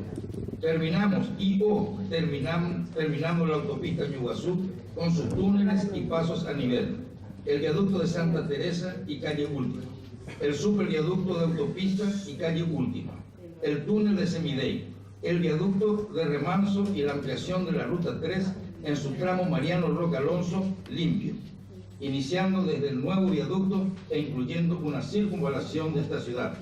Además, se asfaltaron más de 220 kilómetros de vías interurbanas en el departamento central. El presidente Cartes también ponderó la recuperación de empresas estratégicas del Estado, como la Industria Nacional del Cemento y Petropar. Además, mencionó las oportunidades laborales en este gobierno. La INC logró incrementar en 11% la cantidad de bolsas vendidas, acumulando una ganancia de casi 6 millones de dólares entre el 2014 y el 2016. En cuanto a Petropar, indicó que de ser una empresa deficitaria por décadas, hoy es una empresa rentable con un patrimonio neto acumulado de más de 16 millones de dólares. En lo que se refiere a empleo, la cantidad de oportunidades laborales de 8.164 creció a 13.765. El presidente Cartes aseguró que los ahorros y reducciones de gastos redundaron en casi 290 millones de dólares más para la compra de equipos, productos e instrumentos médicos y 90 millones de dólares más para proyectos de inversión. Este era el completísimo informe de nuestra compañera de prensa Claudia Aguilera, que estuvo también ayer cubriendo la presentación del informe. Y sobre este tema, la segunda pregunta de la noche, acerca de la presentación o el informe de Horacio Cartes, ¿qué consideran ustedes? Opción A, el informe fue realista. Opción B, faltó la autocrítica. Y opción C, no dijo la verdad. Ya pueden enviar sus respuestas en la cuenta de Twitter de Cara Cruz, @CaraCruzPY, hashtag COCPY, y reiteramos el saludo a toda la audiencia, la gran audiencia de Radio 1650M que nos está acompañando desde el inicio del programa aquí en Cara Cruz. Bueno, muchas gracias, Mariana. Presentamos a los invitados. A mi izquierda está el senador del partido UNAC, Jorge Oviedo Mato. ¿Cómo le va, senador? Buenas noches. Buenas noches, Jorge. Un saludo para Juan Clary, para Mariana también, buenas noches, para los panelistas, Dionisio, Amarilla, el diputado, y a Usarquis también. Y también no quiero olvidar a Belén, que es la que siempre nos busca, nos encuentra y nos invita para el programa. Muy bien. Diputado Antonio Usarquis del PLRA, ¿cómo le va? Buenas noches. Buenas noches, Jorge, para vos, para Clary, para Mariana, para el senador Oviedo Mato, para Dionisio, para todos los televidentes. Dionisio Amarilla, ¿cómo estás, diputado? Jorge, buenas noches. Al senador Oviedo, al amigo Clary, Antonio, Mariana y también a la amiga que siempre nos insiste y consigue que logremos permiso los domingos de noche. Así es, Bueno. no es tarea fácil. Bueno, ¿me permití arrancar? Adelante. Fuiste el legislador más leal al presidente Cartes en estos 4 años. Eso pudo haberte costado mucho desde el punto de vista partidario, tal vez, desde el punto de vista personal, ¿por qué no? Y repito, el más leal. Ni siquiera en su partido encontró un legislador tan leal como vos en el Senado para acompañar los proyectos del Ejecutivo. Este informe de ayer, senador Oviedo Mato, ¿le faltó algo, le sobró algo? ¿Vos crees que es necesario, digamos, que para el futuro los futuros presidentes electos también asuman, digamos, los temas pendientes a modo de autocrítica? Bueno, yo no sé si podría haberse tomado más tiempo para un informe, pero a mí realmente me convenció los números que él presentó el día de ayer y también me preocupan algunas cosas que él aclaró en su informe de gestión. Él, por ejemplo, habla de que el mantenimiento de caminos antes costaba 9.130.000 el kilómetro en gasto de combustible y hoy se gasta 1.860.000 guaraníes en gasto de combustible. A mí no me sorprende la diferencia. Yo la pregunta que me hago como ciudadano, no como parlamentario, es, ¿y esa diferencia de dinero qué se hacía antes? A mí me sorprende, por ejemplo, que el gas, yo recuerdo, porque yo también hago las compras en mi casa, llegamos a pagar a 94.000 guaraníes una garrafa de 10 kilos. Hoy día uno recurre a los centros de expendio de la estatal, de Petropar, y uno consigue a 50.000 guaraníes una garrafa, la mitad de precio. No tenemos que olvidar que en este gobierno que los componemos los 3 poderes del Estado, porque a veces la gente dice este gobierno, y este gobierno lo componemos también en el poder legislativo y el poder judicial. O sea que si hay logros es de los 3 poderes del Estado, y si hay deficiencias también es de los 3 poderes del Estado. Por ejemplo, a mí me sorprende también el tema de los fletes de Petropar, que antes se hacían las licitaciones, pero todo el mundo ya sabía que iban a ganar los hermanos López, los famosos hermanos Pitufo López. Eso ya era cantado, eso ganaban sí o sí ganaban los fletes de Petropar. Y se pagaban, creo que se hizo una diferencia de más de 10 millones de dólares al año, se está ahorrando en este gobierno, vuelvo a repetir que lo componemos los 3 poderes del Estado. Entonces, yo me pregunto, o sea, está muy bien todos los descuentos que se consiguieron, pero ¿dónde se iba ese dinero anteriormente? Eso es lo que preocupa. También veo, porque yo recorro mucho el interior, la calidad de las viviendas, Si uno mira, por ejemplo, las viviendas que se hicieron en el gobierno de Nicanor Duarte Frutos, a la mano derecha, antes de llegar a Santaní, están unas casas que se construyeron en un esteral. Yo creo que la gente que vive ahí no puede tener una vida saludable por la humedad que tienen esas casas. Y uno mira las casas que se construyen hoy en día en la administración de este gobierno y realmente los materiales, la construcción, las dimensiones de las casas son, pero abismalmente mejores. Y el costo disminuyó. Entonces, ¿qué es lo que se hacía antes? O sea, este informe trae aparejado, aparte de una gestión, trae aparejado, yo diría, una denuncia de malversación de fondos que se hacían antes. Si uno toma en forma crítica, pues a veces queremos criticar solamente la gestión de gobierno del presidente del Ejecutivo, que es el presidente de la República. Pero tenemos que mirar un poco estos números que son preocupantes. Está muy bien, aplaudimos los ahorros, pero ¿qué se hacía antes con esa diferencia abismal de dinero? Y muchas otras cosas que se mejoró la calidad de las ambulancias, de las patrulleras, de los fondos sociales de Itaipú y Yacyretá, que antes se destinaban para otros menesteres. Y bueno, realmente yo creo que a lo mejor pudieron haber faltado algunas cuestiones, pero realmente a mí me preocupan estos números, estas diferencias abismales de los números que si se comprueban que son ciertas, se tendrían que investigar y no quedar solamente como un informe de qué se hizo de ese dinero. Yo quiero agradecerle nuevamente a Clary, a Jorge y a Mariana por la invitación, pero realmente a mí me invitaron para otro tema. Yo no sabía que este iba a ser el tema. Pero no tengo problema, ¿verdad? No, Porque es estoy- agenda abierta, senador. Agenda abierta. Ya, claro que es agenda abierta, vamos a tocar el tema político, pero esta era una introducción, digamos, a la cuestión de ayer, porque es un tema reciente. Y aquí están los diputados Amarilla y Busarqui. Si me permiten, comenzamos por orden alfabético, la A, de Amarilla. Dionisio, gusto. ¿no estuviste ayer en la sesión? No estuvimos porque consideramos y presumíamos ya que justamente la verdad no iba a ser precisamente la que se iba a comentar en el informe presidencial. Yo acabo de votar esa encuesta, ese sondeo que están haciendo. Evidentemente que marqué la opción, no dijo la verdad.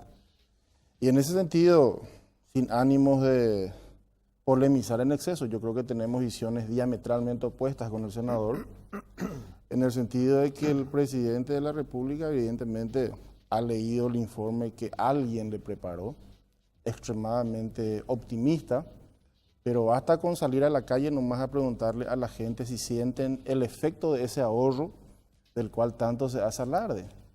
Y nosotros queremos tomar también la pregunta del senador y preguntarle a los referentes del gobierno si qué se hizo con esa plata ahorrada, porque en realidad no se siente el efecto de esas cuantiosas sumas que pomposamente se anuncian.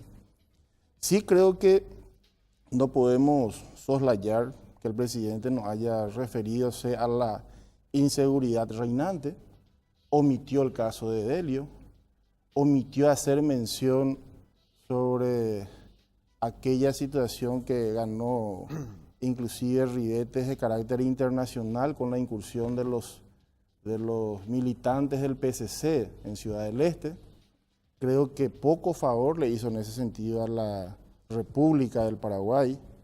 Me parece que era el momento oportuno para tal vez hacer mea culpa y referirse un poco al exabrupto que se dio en los últimos días respecto a dos comunicadores de mucho prestigio en la República. La sociedad estaba esperando del presidente, que evidentemente está muy metido hoy en apuntalar la candidatura de su delfín, y probablemente le han recomendado que no refiera a eso porque podía haberle significado la pérdida de más popularidad aún. Yo tengo una visión diferente. Creo que era el momento también de aprovechar para dar una versión oficial del gobierno del por qué, habiendo tantos ahorros, como se señala permanentemente, el presupuesto del año 2018 de vuelta va a tener recortes significativos, especialmente para el sector social. Algo no funciona bien en ese sentido entre lo que el presidente cree que hay que hacer y lo que hacen sus técnicos. Bien que podríamos desde mañana, insistentemente, conste que ya feneció el plazo para la presentación de los presupuestos de las respectivas instituciones y entidades del Estado, preguntarle a la ministra por qué esos topes, si era una cuestión antojadiza de Santi Peña nomás, si ella la comparte o no lo comparte. O sea, estamos ante una situación en donde tenemos visiones diametralmente opuestas, ¿verdad? Y que debería ser motivo de una reflexión profunda, cuanto menos, porque estamos a 14 meses, en caso de que don Horacio Cartes decida terminar su mandato, porque también vamos a tener esa situación llamativa y escandalosa a corto plazo que discutir, para que tal vez nos sentemos y nos comprometamos a decir, bueno, se hicieron estos ahorros. Señores del Congreso, necesitamos un trabajo más que nunca mancomunado, necesitamos que se separen bien vuestras internas, nosotros también nos comprometemos a administrar nuestra interna con sentido inteligente, racional, porque si seguimos postergando a la gente, de nada sirve que nos den empréstitos por sumas cuantiosas, de nada sirve de que tengamos señales de transparencia, porque finalmente esa pelea que tenemos todos permea al interior de las instituciones y la gestión precisamente no termina siendo de calidad. Eso es, creo que, lo que está esperando hoy la sociedad paraguaya. Hay un hartazgo muy fuerte del pueblo y eso se siente en la calle. Y le digo yo que estoy viniendo del Alto Paraná en este momento. A ver, vamos con Busar, que después volvemos otra vez con Oviedo Mato. Ustedes, a ver, coincidís con tu colega, se tiene esa percepción en la calle, y una parte que mencionaba el presidente ayer, las cuestiones políticas a veces sobresalen y se dejan de lado cuestiones de políticas de Estado. Cuando, por ejemplo, se menciona de que ustedes desde la oposición cabalgan sobre el fracaso del gobierno de turno. ¿Están ustedes en esa línea, diputado? No, personalmente yo quiero tratar de ser objetivo y debo destacar que, por supuesto que en el gobierno existen también aciertos. Creo que la ministra de Senavitat está trabajando bastante bien, por darte un ejemplo. Y hay cuestiones que seguramente se están haciendo bien, pero la objetividad debe ser tanto del gobierno y de la oposición. Uno no puede hacer un informe de gestión recordando solamente el aspecto positivo del gobierno, sin hacer un mea culpa, una autocrítica. Señores, estas son las falencias en las cuales debemos mejorar. Y definitivamente creo que este es el gobierno de los aumentos.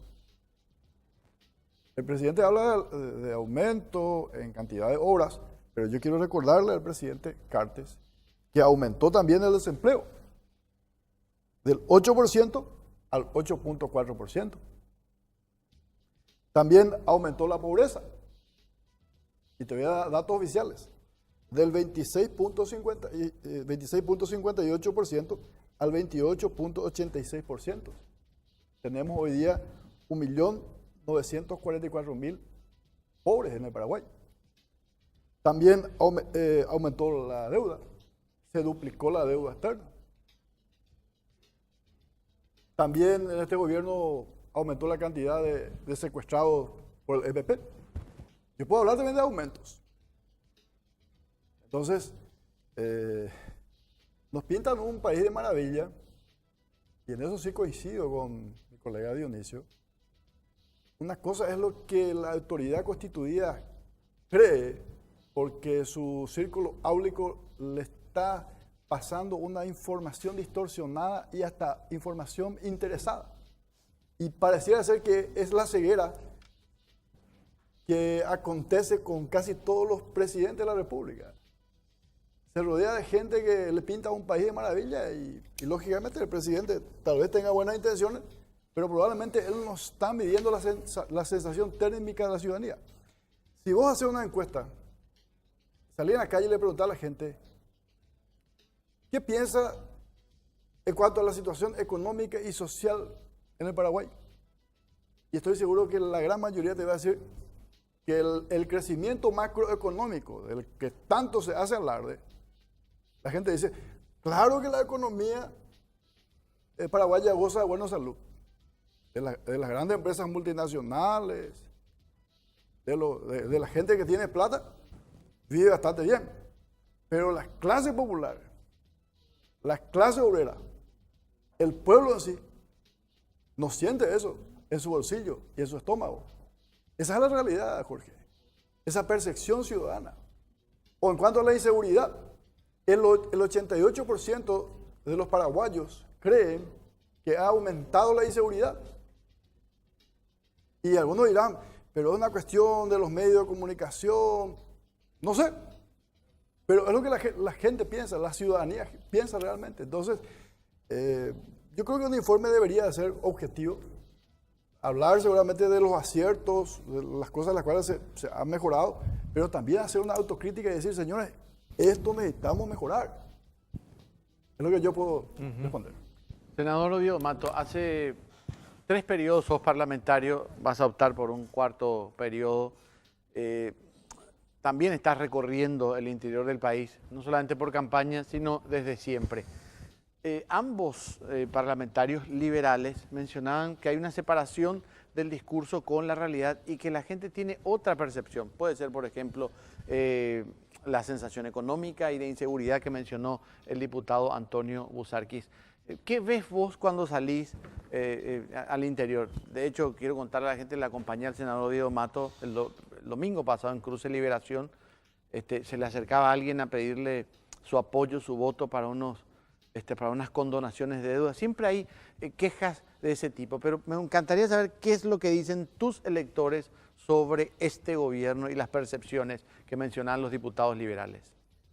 Bueno, Clary, realmente yo quiero repetir, porque yo pude haber faltado a la verdad o pude haberme equivocado. Yo hablé de las mejoras que hubieron en este gobierno, esto no vamos a poder negar. Yo me pregunto, la gente que maneja más o menos la economía de su casa y que tiene los gastos de la casa, la garrafa que costaba 94.000, ¿bajó no a 50.000? Sí bajó. Hubo queja de la gente de los emblemas, que son los que se benefician enormemente y evidentemente siguen ganando, por eso siguen vendiendo, a pesar de que bajó a la mitad del precio. Eso yo no estoy mintiendo. Aumentó la cantidad de beneficiarios de Tecoponá, de la gente de la tercera edad, también aumentó la cantidad de beneficiarios. ¿Bajó o no bajó 5 veces el combustible en este gobierno? Que vuelvo a repetirlo, componemos los 3 poderes del Estado. Sí bajó, 5 veces bajó. ¿Bajó o no el costo del pasaje? Sí bajó.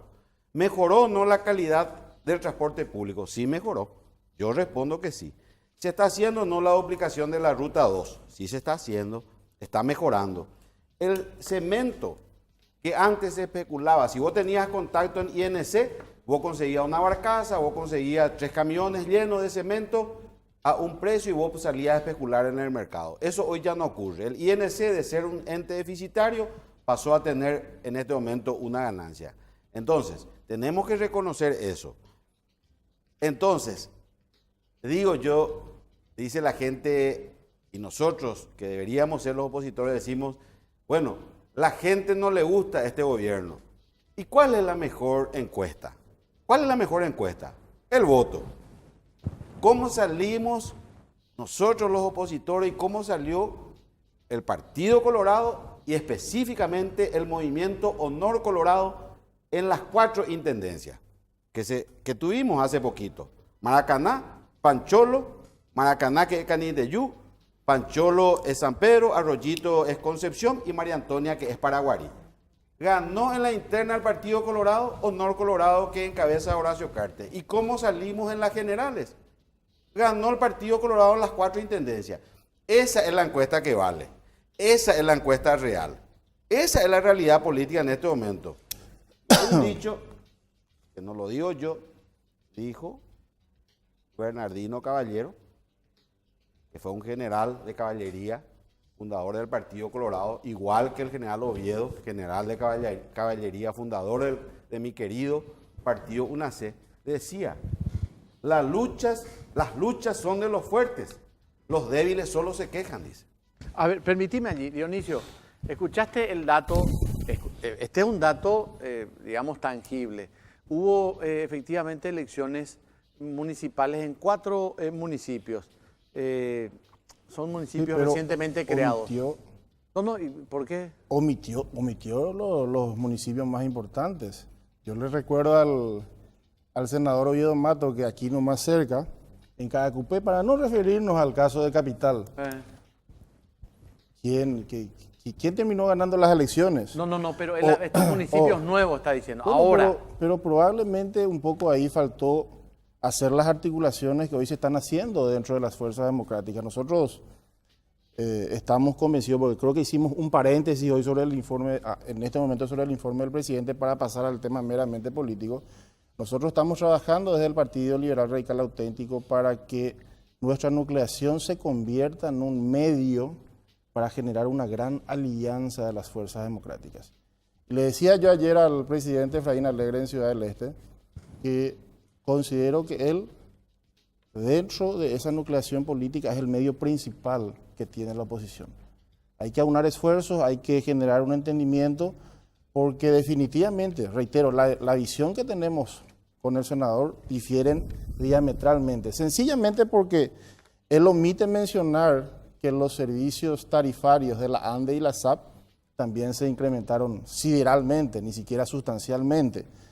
Él omite también en su análisis tener en cuenta que los barriles de petróleo hoy no tienen internacionalmente los mismos precios que tenían cuando el gobierno anterior entregaba el mando, y ahí entran otras variables a ser las que se utilizan como análisis.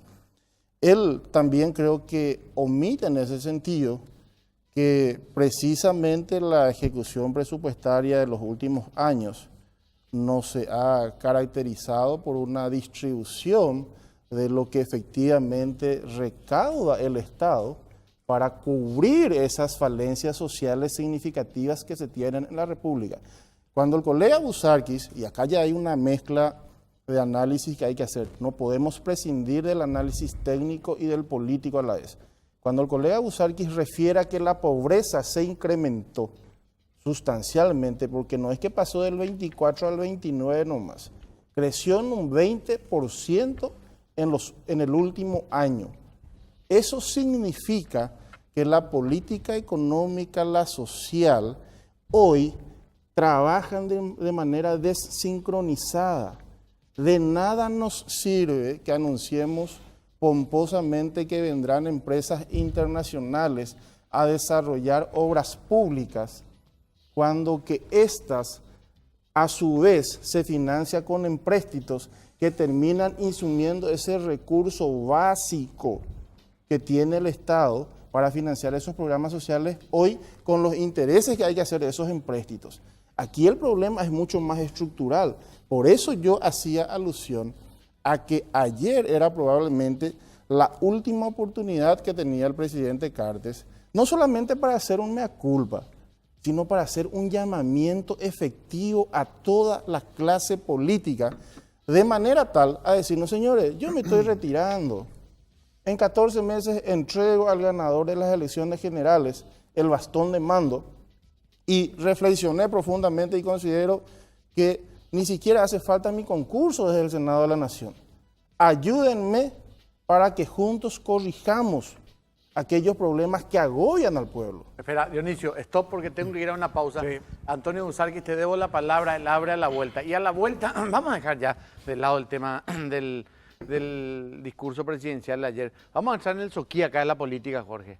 La situación, por ejemplo, esta semana anunciaba el senador Eduardo Peta que va a recurrir lo de Oviedo Mato, la designación del jurado de enjuiciamiento de magistrados. Insisten ellos en que hablan de una sesión Mau, que Lugo no es presidente del Congreso y eso supuestamente desde la Corte se puede Podemos hablar de eso, pero el primero en hablar en el próximo bloque es Antonio Busarquis. Nos vamos a la pausa con estas imágenes de la ciudad de Asunción. Bueno, es de esperarse, ¿no? Esta es la ciudad de Asunción en las horas previas al inicio del día laboral. Va a ser el primer lunes de julio mañana. La dieta de la luna, de la zanahoria, del apio, todo se parece a todo. Mejor sé vos misma o vos mismo y refrescate con la única gaseosa que no se parece a nada, Pulp, porque nada se parece a Pulp. La única gaseosa con pulpa de fruta natural, Pulp naturalmente nuestra.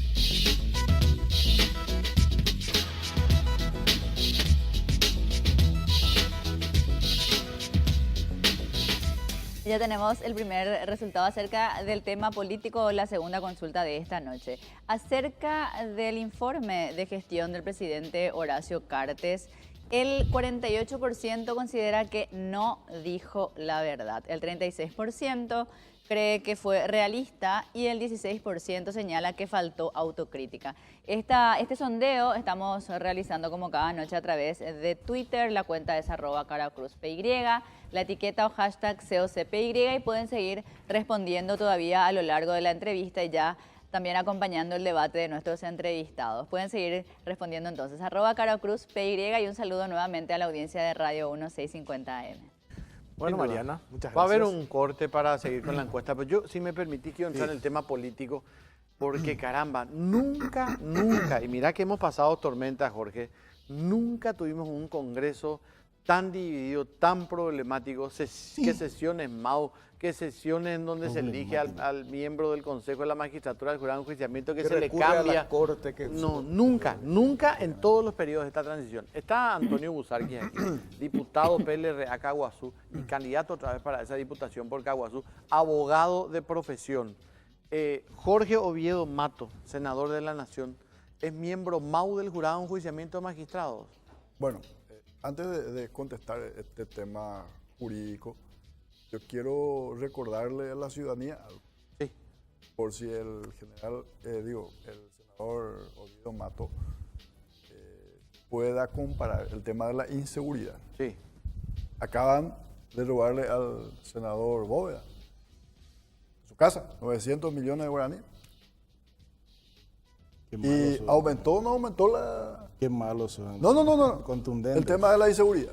Lo sentimos mucho por el senador Bóveda, pero sí es así. Imagínate, si le están robando a un senador de la nación, de imaginar lo que es como un ciudadano común y corriente. Y para mí es una cuestión que tenemos que analizar los paraguayos y decir, claro que aumentó la inseguridad en el Paraguay, sin ninguna duda. Y la inseguridad tiene que ver muchísimo con el tema de la pobreza. Por supuesto que sí. Ahora, con relación al tema de la consulta que me hace. De hecho que como diputado yo no puedo decir qué es lo que aconteció exactamente en la Cámara de Senadores. Pero tuvieron el mismo desenlace que ustedes. Lo que sí puedo mencionar, que la sustitución de los miembros del Jurado de Enjuiciamiento de Magistrados y el Consejo de la Magistratura, lógicamente la Constitución Nacional es bastante clara al referir y mencionar taxativamente de que solamente podrán ser removidos por el procedimiento de juicio político. ¿Por qué? Porque están equiparados a los ministros de la Corte Suprema de Justicia. Es lo que la Constitución Nacional establece. Te preguntaba esto, Antonio, porque sos abogado, en la Cámara de Diputados pasó lo mismo, se le sacó a Ríos y no sé a quién se le nombró. Así mismo. Y la última palabra va a tenerlo la Corte Suprema de Justicia. Dionisio, ¿vos opinás lo mismo? Mira, yo quiero mirar un poco más para allá. Yo creo que la línea de mando hoy que reciben quienes responden al gobierno es clara. Atropellen todo. Ya recola número. Pero verajá tú por delante. Y creo que ninguno de los que estamos aquí en esta sala probablemente podamos hoy sentirnos orgullosos de esa situación. Me parece que le estamos haciendo un daño tremendo a la República, no solamente porque se pone en tela de juicio sobre la legalidad o no de los actos, sino porque estamos nada menos que en un año electoral. Y si los números le alcanzan suficientemente como para hacer esos cambios, pues ¿para qué entonces someternos a tantos escándalos? Yo no haría eso si tuviese, ¿verdad?, que dar la instrucción y sabiendo que tengo mayoría. Salvo que la alianza y la confianza que tienen mutuamente entre ellos sea tan lánguida, tan penerí, ¿verdad?, que resquebraje todo acuerdo posible. Esa es la parte Dionisio, que tenemos que analizar. ¿Me permitís levantarme? Quiero preguntarte algo, pero que me expliques bien y para que la gente entienda, porque varios medios machacaron esta cuestión. La modificación del reglamento de la Cámara de Diputados para volver a un año de gestión de la mesa directiva, la sustitución de Velázquez, todo eso fue ilegal. A nuestro criterio, sí. Y no solamente fue ilegal, sino que fue bochornoso en la manera en que se lo hizo. Tenían los números, se confirmaron con las siguientes votaciones, no solamente del punto 9, del dichoso punto 9, sino que en la siguiente cuando no pudimos sesionar porque éramos menos que ellos. Entonces, ¿para qué tamaño escándalo, me pregunto yo? ¿Eso qué significa? ¿Demostración de soberbia sobredimensionada o el que manda aquí soy yo y se hace solamente lo que yo quiero? Reitero, yo creo que lo que estamos aquí en la sala vamos a coincidir que siendo un año electoral, poco favor le hacemos a la clase política, ¿verdad?, que por suerte se dan algunas situaciones como el caso de el pionero, cuya candidatura no prosperó, porque no hubiese sido tan fácil si aquello prosperaba cuando que hoy todos tenemos la etiqueta de recurrir al bochorno, a la prepotencia, al desvarío, etcétera, etcétera, como mecanismo para imponer nuestro criterio. Sostengo en ese sentido que estamos a tiempo, estamos iniciando el segundo semestre del año, en 2 meses más vamos a recibir la propuesta del Poder Ejecutivo en lo que respecta al presupuesto general de gasto de la Nación. Creo que el artículo 216, que el senador tiene la Constitución Nacional ahí en su mesa, si mal no recuerdo, el 216 establece que el tratamiento del presupuesto general de gasto de la Nación tendrá prioridad absoluta sobre otros proyectos de leyes. Entonces, ahí es donde deberíamos demostrar, porque no sabemos si vamos a volver al Congreso, eso dependerá de la voluntad popular, ¿verdad? Ahí deberíamos demostrar que realmente estamos dispuestos a dejar un legado, una huella profunda de buena gestión y por sobre todas las cosas que estamos dispuestos a compensarle al sufrido pueblo paraguayo nuestros desaciertos. Muchos de ellos no precisamente derivadas de la mala fe, sino tal vez de otras cuestiones que no vienen al caso mencionarla ahora. A ver, senador Jorge Oviedo Matos, sobre este tema en particular, lo que dice Dionisio Amarilla, que esto no pasó nunca, entre paréntesis, yo menciono nomás que en el 2010 sucedió algo similar y no hubo tanto escándalo, ¿verdad? Como antecedente, ¿verdad? Cuando le sacaron a Musi, López Chávez, entre paréntesis, ahí no se... Inclusive los mismos protagonistas que hoy cuestionan fueron los actores, ¿verdad?, de lo que pasaba en el 2010. Entonces yo pregunto, ¿por qué en el 2010 se avaló todo y hoy? Con eso no estoy justificando, pero hablando nomás también de una cuestión de coherencia política. ¿Qué es lo que pasó allí? Porque veo que se traduce prácticamente casi lo mismo en el Senado, senador. Yo puedo pedir un poquito más de tiempo para mí. Hay tiempo. 2-1. 2-1. Entonces... yo pido un poquitito más de tiempo. Hasta las 10 tenemos primero, tiempo. Que las sesiones, vamos a empezar por las famosas sesiones MAU. Las sesiones MAU no existen. Donde hay 23 senadores y donde hay 41 diputados, esa es la sesión válida. Donde no hay mayoría, no hay sesión. La sesión se instala y se inicia donde hay quórum. Y el quórum es 41 diputados y 23 senadores. Eso no se discute. Que uno de repente esté en mayoría y otro esté en minoría y por eso se queje y diga que son sesiones MAU, eso no se ajusta a la verdad. El tema de bóveda que me tocó el diputado Busarquis, a Dios gracias que tocó. Y dijo él, yo anoto lo que dicen los demás porque a veces me olvido las cosas. Dijo, ¿qué sería lo que pasaría con un ciudadano común? Y para orgullo del partido UNACE, yo le comento al diputado Busarquis de que el senador Bóveda no tiene guardia policial, no tiene chofer, no tiene custodio en su casa. Entonces él es un ciudadano común más. Y los asaltos ocurrieron no solo en este gobierno, en gobiernos anteriores también. Entonces, y yo le recuerdo al diputado Busarquis de que su hermano Salim fue diputado cuando se le cambió a Musi y a José López Chávez. Él integraba la Cámara de Diputados, si mal no recuerdo, ¿verdad? Puedo estar equivocado. Después se fue al Ministerio de Obras Públicas, dio el puntapié inicial con las famosas paladas iniciales y este gobierno está completando las obras, ¿verdad? Eso es para recordar nada más. El tema de la legalidad o no de las sesiones.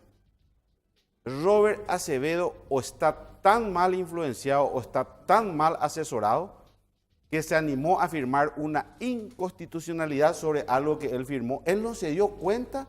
Aparte que cometió y violó la Constitución, porque yo lo que quiero hablar siempre, y quiero hablar claro para que la ciudadanía entienda y quiero mostrar documentos. Una cosa es decir, la pobreza aumentó 18%, pero ¿y cuáles son los papeles que uno muestra?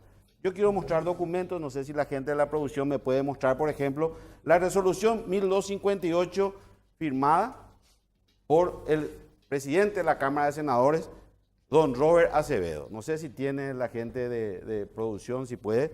O si no, yo tengo acá, yo le envié a Belén esto hace rato. Miren la fecha Si tienen. Ahí yo está, quiero. ahí se está viendo. Miren está la viendo. fecha. ¿Qué es esto? El 15, ese fue el pedido de convocatoria que nosotros hicimos a una extraordinaria para cambiar los miembros del Consejo y del jurado de enjuiciamiento. Miren la fecha. Y Robert Acevedo reconoce, dice, el 15 de junio. Y miren para cuándo convoca él. Convoca para el lunes, 4 días después. ¿Y qué dice la Constitución en el artículo 184? Dentro de las 48 horas, dice. Él convocó para 4 días después. O no se dio cuenta o tiene tan malos asesores. Y dicen los que presentan la inconstitucionalidad, que no existió convocatoria. ¿Y esto qué es? Esta es la firma de Robert Acevedo. Y no solo que firmó y erró hasta en la fecha, porque convocó para 4 días después, siendo que la Constitución le obliga. El presidente del Congreso, el de la Comisión Permanente, deberán en forma imperativa convocarla en el término perentorio de 48 horas. Él convocó en 4 días. Pero ¿qué le respondes a Busarquis? Él dice que los miembros electos por ambas cámaras para ser representantes en el Consejo de la Magistratura y en el Jurado de Enjuiciamiento solo pueden ser removidos por juicio político, al igual que los ministros de la Corte. Bueno, la pregunta yo le voy a responder con lo que ellos hicieron. Yo le respondo con otra pregunta.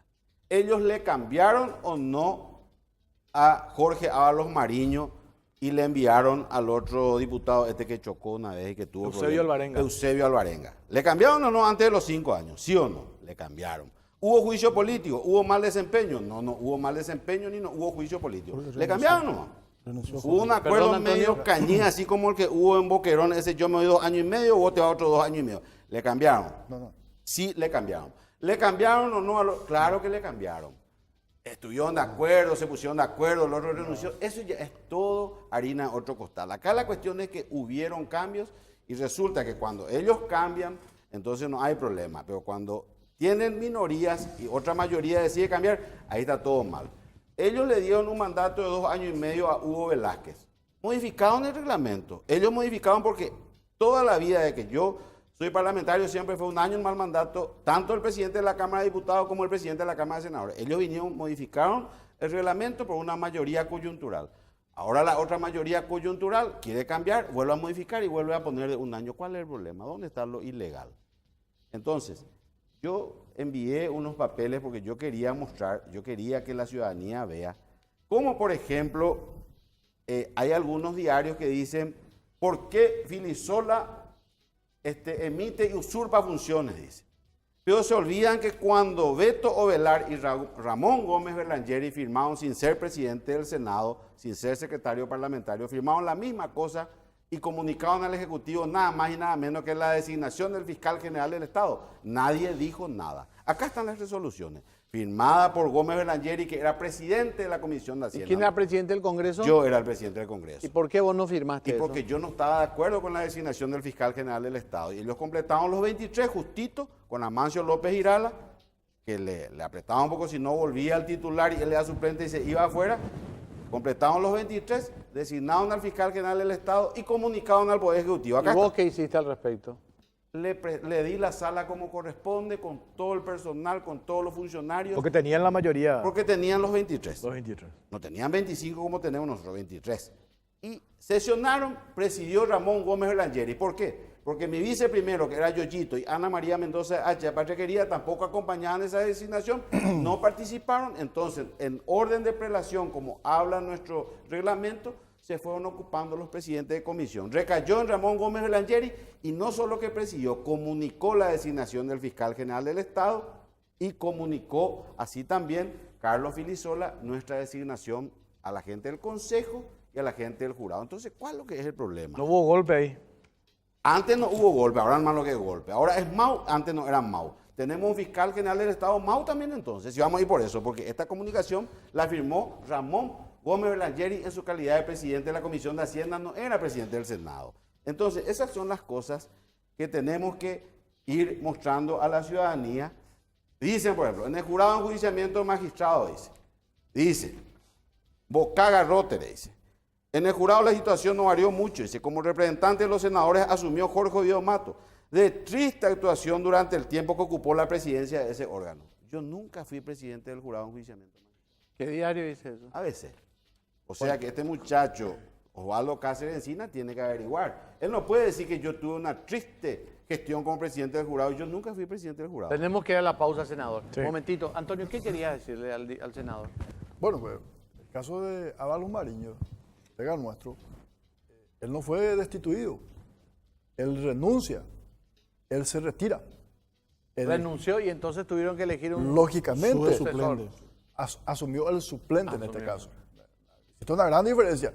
En el otro caso estamos hablando de una destitución. Y eso que pasó en el 2010, Antonio y Dionisio, para ir a la pausa, pero les pido brevedad.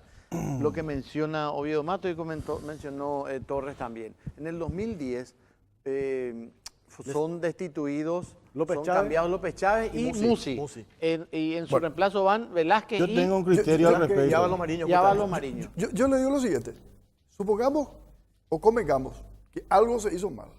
Y no porque algo se hizo mal antes tenemos que persistir en el error. O sea, aquello estuvo mal y esto está mal. Lógico, lo que está mal está mal. No importa si fue en el periodo anterior o en este periodo. Así de sencillo es. Ahora, yo quiero agregar algo porque me llama poderosamente la atención las omisiones. Yo trato de... ¿De quién, Dionisio? Y la omisión de la acción de inconstitucionalidad planteada por el senador González Daer no se mencionó esta noche. El senador González Daer plantea una acción de inconstitucionalidad y la Corte le devuelve su membresía en el órgano extrapoder para que continúe como tal. Yo no quiero entrar en detalles, creo que corresponde que en ese caso el senador Oviedo nos ilumine sobre esa situación, porque esos cambios anteriores particularmente yo no me los endoso. Yo no era legislador aún en ese momento, ¿verdad? Pero sí, reitero, hay el rating de Carol Cruz es muy alto. Hay una ciudadanía que nos sigue y que no quiere más de este bochorno. Espera. Pausa, ya venimos. Ya venimos. Dale.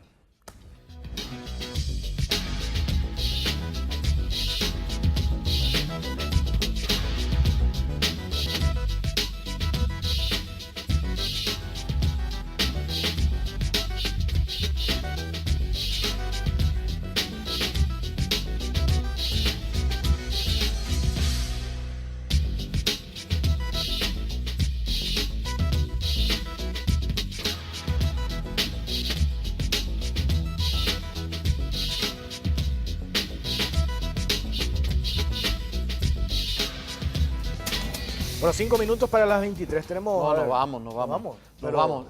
Senador Oviedo Mato, ¿usted quiere decir algo más? Porque realmente tenemos un minuto para usted. Yo quiero a partir de terminar. ahora. Y quiero leer una partecita así rápidamente, la inconstitucionalidad, lo que dice, y quiero que me acompañen atendiendo esta lectura de lo que dice la gente que firmó y presentó ante la Corte su total irresponsabilidad y conocimiento de lo que firman. Esto es grave. Dice, las resoluciones por las cuales se procedió de manera inconstitucional a la elección de representantes de la Cámara de Senadores ante el Consejo de la Magistratura y el jurado de enjuiciamiento, sin que este punto ni siquiera haya formado parte del orden del día de la sesión convocada. Y él firmó convocando la sesión y puso el orden del día, cambio del Consejo de la Magistratura y cambio del jurado de enjuiciamiento. Y firma Robert Acevedo, presidente del Senado, con todos los demás, ¿verdad? Con Silvio Velar, con Blanco Velar Duarte, Eduardo Peta y todos los demás, firman y dicen de que no existió. O sea, Robert Acevedo firmó una resolución convocando con puntos específicos que dice designación de un miembro titular y un miembro suplente del Consejo de la Magistratura, designación de un miembro titular del jurado de enjuiciamiento, y luego recurre en inconstitucionalidad diciendo de que esa resolución no existió. Y acá está. Él firmó y él recurre en inconstitucionalidad. Yo creo que él tiene que mirar un poco con más seriedad lo que firma. Le hacen firmar cualquier cosa. Esto yo creo que le hicieron firmar cualquier cosa. Convocó para 4 días, siendo que la Constitución le dice dentro de las 48 horas. Y esto, él dice que no existió la resolución y acá está la resolución. Si esta resolución no existe, yo presento mañana mismo mi renuncia al Senado de la Nación. Está grabado. Pero claro que sí, esto es, yo tengo el original de que él firmó. Nosotros tenemos y él envió a la sala. Por eso se convocó. Esto es diferente a lo que fue la sesión de elección de mesa directiva. Es otra sesión. Entonces, acá lo grave es que Castiglioni, por ejemplo, decía que se le podía cambiar el que argumentó la destitución de González Daer fue Castiglioni. Acá está lo que él dijo. Y resulta que Castiglioni más todos los demás firman la inconstitucionalidad. O sea, acá evidentemente es lo que dice el diputado Dionisio Amarilla. Se está perdiendo la sensatez y los muchachos cuando tienen una mayoría dicen una cosa y cuando tienen minoría dicen otra cosa. En mi caso no. Yo mantengo siempre mi conducta.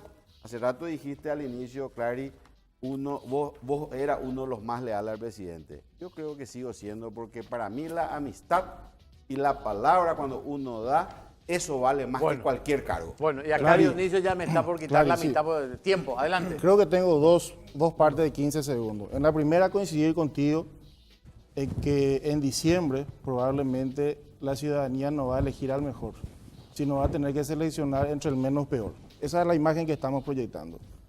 Y en segundo lugar, quiero aprovechar para recordarle a mi finada madre, porque mamá mía si escuchaba la lectura del presidente Horacio Cartes. ¿Por qué?